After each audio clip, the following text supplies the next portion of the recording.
स्वागत है आपका अनऑफिशियल कार्यालय में। तो दोस्तों जब बात आती है कि एक स्प्रेडशीट को पावर क्वेरी के थ्रू लोड करने की, तो काफ़ी लोगों को ये डाउट होता है कि हम एक स्प्रेडशीट को क्यों लोड करेंगे पावर क्वेरी की मदद से, जबकि हम उसे डायरेक्टली एक्सेल में ही ओपन कर सकते हैं या फिर उससे उस डेटा को कॉपी करके एक दूसरी स्प्रेड पेस्ट करके उसे एनालाइज कर सकते हैं। तो दोस्तों पावर क्वेरी का यूज़ करना एक स्प्रेडशीट को लोड करने के लिए, उसका एडवांटेज ये होता है कि मान लीजिए आपके पास एक बहुत बड़ा डेटा सेट है जो कि 500-600 एमबी में रन कर रहा है।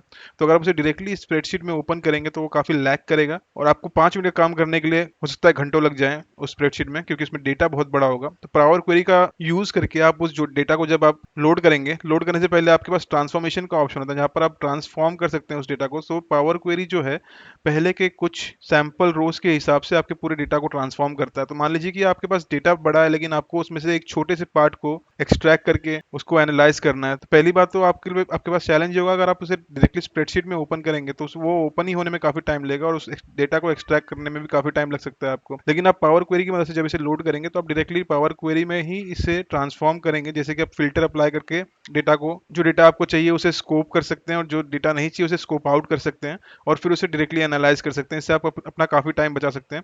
दूसरा एडवांटेज ये होता है पावर क्वेरी के थ्रू स्प्रेडशीट को लोड करने का कि अगर आपकी सोर्स स्प्रेडशीट है, अगर उस पर कुछ भी चेंजेस हो रहे हैं तो वो आप ऑटोमेटिकली रिफ्लेक्ट करा सकते हैं अपने पावर क्वेरी वाली स्प्रेडशीट में, जस्ट रिफ्रेश करके। तो चलिए शुरू करते हैं। तो दोस्तों सबसे पहले तो मैं एक ब्लैंक शीट ओपन कर लूंगा। यहाँ से ब्लैंक शीट ओपन करके हम डेटा टैब पर आ जाएंगे, गेट डेटा में आ जाएंगे, from file from Excel workbook select कर लेंगे यहाँ से। इसके बाद अपनी फाइल को हम लोकेट कर लेंगे जिसे हम लोड करना चाहते हैं पावर क्वेरी के थ्रू, उसे सिलेक्ट करके इंपोर्ट कर लेंगे। इंपोर्ट पर क्लिक करने के बाद दोस्तों हमारे पास नेविगेटर ओपन हो जाएगा जहाँ पे हमें सारे ही शीट्स या फिर सारे ही टेबल विजिबल हो जाएंगे जो कि उस स्प्रेडशीट में। तो दोस्तों कुछ इस तरह से वो नेविगेटर पेन हमें प्रेजेंट कर देगा कि उस फाइल में कौन कौन सी शीट्स या फिर कौन से टेबल्स अवेलेबल है।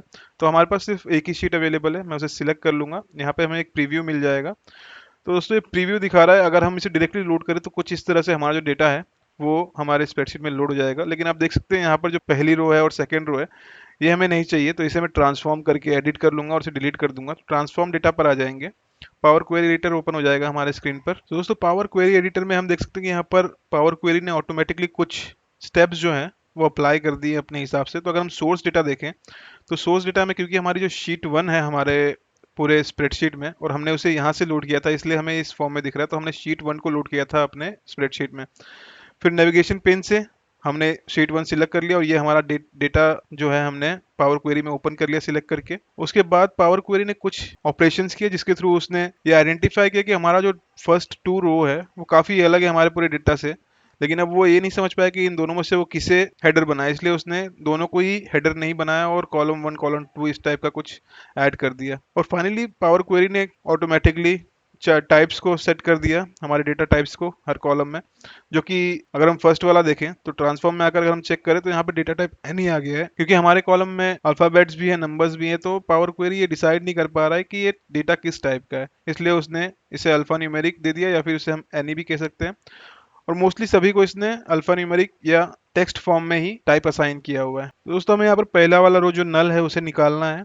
तो उसे हम होम पर आएंगे, रिमूव रोज में क्लिक करेंगे, यहाँ पर ड्रॉप डाउन ओपन हो जाएगा, रिमूव टॉप रोज पर क्लिक करेंगे, यहाँ पर एक डायलॉग बॉक्स ओपन हो जाएगा। डायलॉग बॉक्स में हमें पूछ रहा है कितने नंबर ऑफ रोज हमें निकालना है, तो 1 यहाँ टाइप कर देंगे और ओके प्रेस कर देंगे। तो सबसे पहली वाली जो रो है वो निकल गई। अब जो हमारी जो फर्स्ट रो है, अब हमें इसे प्रमोट करना है एज अ हेडर। तो उसके लिए हम आ जाएंगे ट्रांसफॉर्म पर, use first row as header के ऊपर क्लिक करेंगे और ये हमारा हेडर बन जाएगा। अब नेक्स्ट दोस्तों हमें इसके टाइप्स को एडजस्ट करना होगा। तो हमारा जो डेट है इसे अभी के लिए न्यूमेरिकल फॉर्म में ले रहा है, होल नंबर के फॉर्म में ले रहा है, तो इसे हम चेंज करके डेट कर देंगे। यहाँ से रिप्लेस करंट पे क्लिक करेंगे और यहाँ पर डेट में कन्वर्ट हो जाएगा।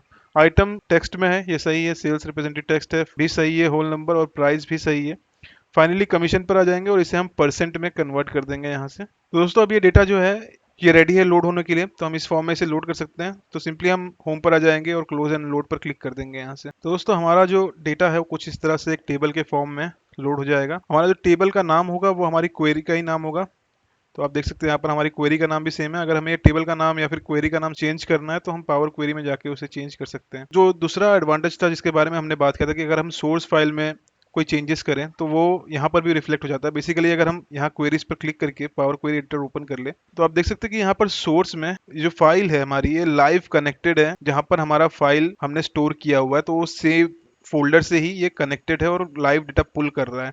तो बेसिकली मान लीजिए आपने कोई अपडेट किया है सोर्स डेटा में, तो आपको ये टेबल पर कहीं पर भी क्लिक करना होगा उसके लिए, और क्लिक करके आप राइट क्लिक कर सकते हैं और यहाँ से आपको रिफ्रेश का ऑप्शन मिल जाता है। रिफ्रेश करते ही आपका जो अपडेट्स होंगे या फिर चेंजेस होंगे सोर्स डेटा में वो यहाँ पर रिफ्लेक्ट हो जाएंगे। तो हमने जो डेटा यूज़ किया था वो एक नॉर्मल डेटा के फॉर्म में था, वो कोई टेबल के फॉर्म में नहीं था। कि मान लीजिए कि अगर हमारे पास कोई टेबल है तो उसका एक एडिशनल एडवांटेज होता है जब हम उसे पावर क्वेरी के थ्रू लोड करेंगे। तो चलिए देखते हैं वो क्या होगा। इसे मैं क्लोज कर देता हूँ अभी के लिए। हम फिर से उस फोल्डर में चले जाएंगे जहाँ पर वो था और इस सेम फाइल को इसे यहाँ पर ओपन कर लेंगे, अपने सोर्स फाइल को। अब सोर्स फाइल में जो हमारा डेटा सेट है उसे हम सिलेक्ट करके कंट्रोल टी प्रेस कर देंगे और इसे एक टेबल में कन्वर्ट कर लेंगे। इसे ऐसे ही सेव कर देंगे।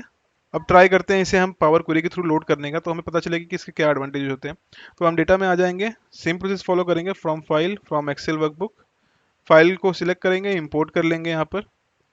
तो अब हमारे पास जो नेविगेटर पेन ओपन होगा वहां पर दो ऑब्जेक्ट्स होंगे हमारे पास बेसिकली, एक टेबल वन और एक शीट वन।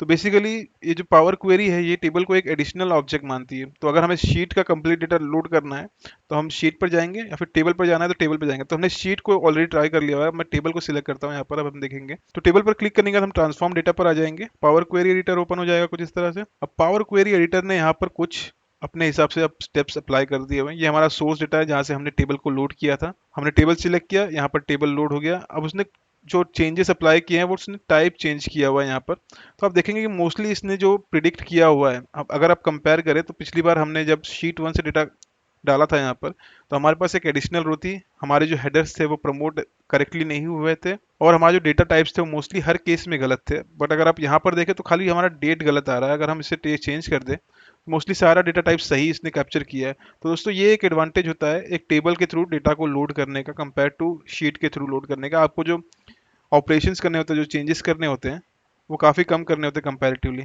तो इसे हम क्लोज एंड लोड करेंगे तो ये डेटा यहाँ पर लोड हो जाएगा। अब मान लीजिए कि हमने सोर्स फाइल में कोई अपडेट्स कर दिया, तो उसे हम कैसे यहाँ पर रिफ्लेक्ट कर सकते हैं। तो मैं इस डेटा को वापस ओपन कर लेता हूँ, सोर्स फाइल को, और यहाँ पर मैं पहले की कुछ रोज को चेंज करके सेम कर लेता हूँ, जॉन कर लेता हूँ, और मैं इसे ऐसे ही सेव कर दूंगा और इसे क्लोज कर दूंगा।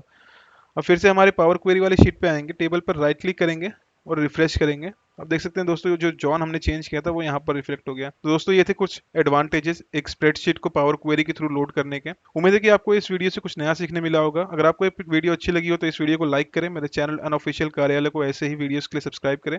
आज के लिए बस इतना ही, मिलते हैं नेक्स्ट वीडियो में। Thank you.